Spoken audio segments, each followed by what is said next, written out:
Hi, my name is Hallie Burkett, and my lecture is going to be on the war on drugs and the criminalization of Black America.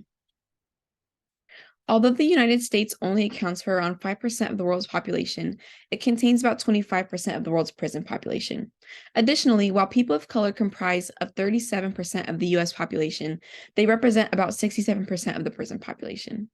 These statistics have been exacerbated and caused the United States to lead in numbers of imprisoned people above any other nation, and this is due mainly to the war on drugs.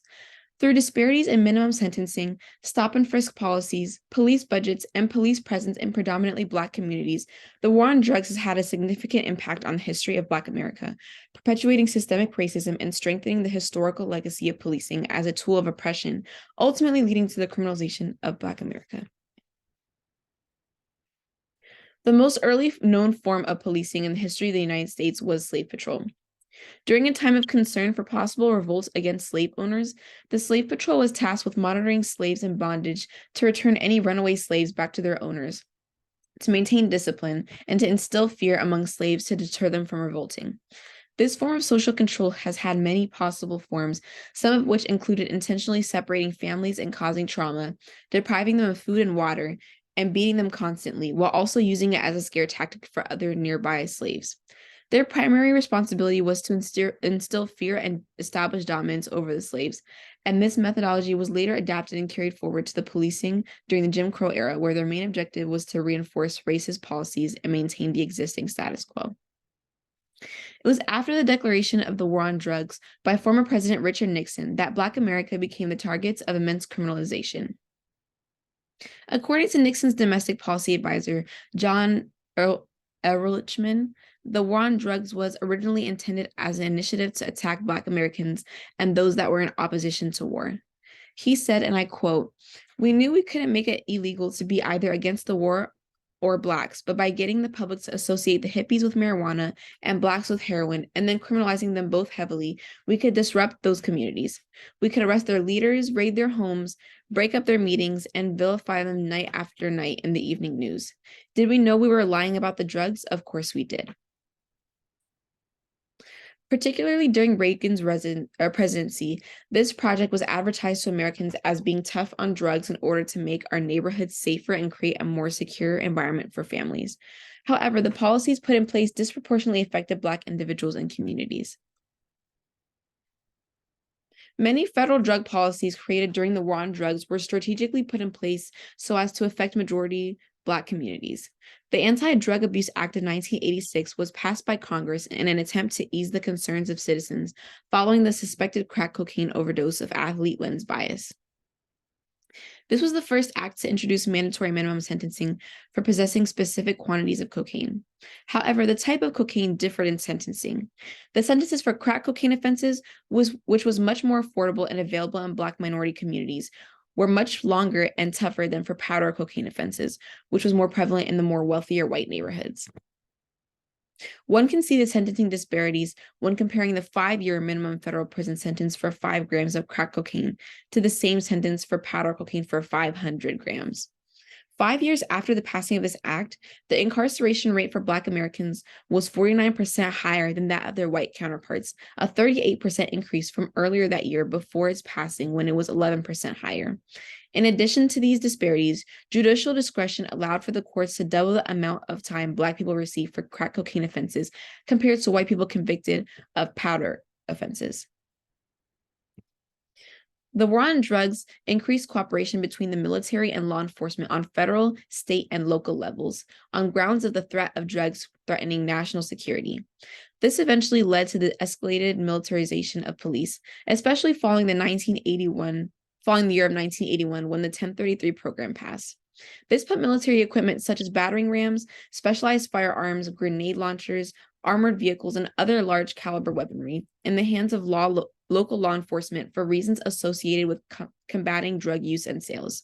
Increased funding in law enforcement has also contributed to the aggressive over-policing in Black communities, providing not only more resources, but also excessive police presence in areas. Between the years of 1992 and 2008, the number of officers increased by 26% in the United States. The movement to fight and be tough on crime gained the general support of many Americans because of the concerns with keeping their cities safe, a concern that was computed into broken window policing. This theory suggests that if allowed, minor petty crimes can lead to social disorder in a lawless society, leading to higher crime rates. Broken window policing implemented policies such as zero tolerance, which led to police working to deter minor misdemeanors and offenses, which could potentially lead to high-level crime in these communities.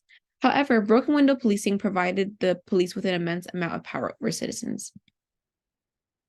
This allowed for more frequent stop and frisks, especially with the decision of the Supreme Court case Terry versus Ohio, which gave police discretion to stop and search anyone they suspected of committing a crime or potentially committing a crime. This leads to high levels of arrests in low-level offenders, especially Black individuals, due to the high concentration of policing in minority communities and the tendency for police to racially profile when using their discretion to decide who poses a threat to society. The court was very aware of this being an opportunity for racial profiling, especially due to the opportunity given to the police in who they were to stop, leading to the police community tension that is still experienced nationwide. Rates of incarcerated individuals only exacerbated following the passing of the Violent Crime Control and Law Enforcement Act of 1994, also known as the 1994 Crime Bill. This bill was the largest crime bill ever passed in the history of the United States and created many opportunities for law enforcement to continue to disproportionately affect Black communities. It made room for 100,000 new officers to be sworn in and also provided $9.7 billion to be spent on prisons, as well as $6.1 billion for prevention programs. This funding was instrumental in the significant increase in arrest and incarceration rates, also growing the incarceration system in size and individual serving time. Many other police policies are put in place, such as the 3 strikes law, which mandates a life sentence for someone who's charged with 3 violent or serious felonies. The war on drugs was never just about bringing down the presence of drugs in communities, but it's always been about strategically targeting Black communities in the most discreet way possible. Lee Atwater, an advisor of Ronald Reagan's during his presidency, is remembered as the one who was recorded speaking about the racist agenda many conservatives at that time used, the concept commonly known as the Southern Strategy. And he was quoted in an interview that he had. And I quote, "You start out in 1954 by saying N-word, N-word, N-word. By 1968, you can't say that anymore. That hurts you. It backfires. So you say stuff like forced busing, states' rights, and all that stuff, and you're getting so abstract. Now you're talking about cutting taxes, and all these things you're talking about are totally economic things.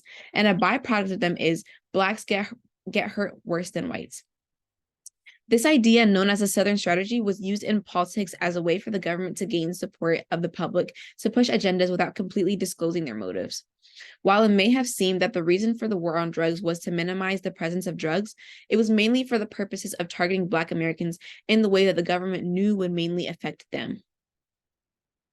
The war on drugs has led to profound consequences for the Black community, criminalizing them for being a byproduct of their environment and being susceptible to those circumstances.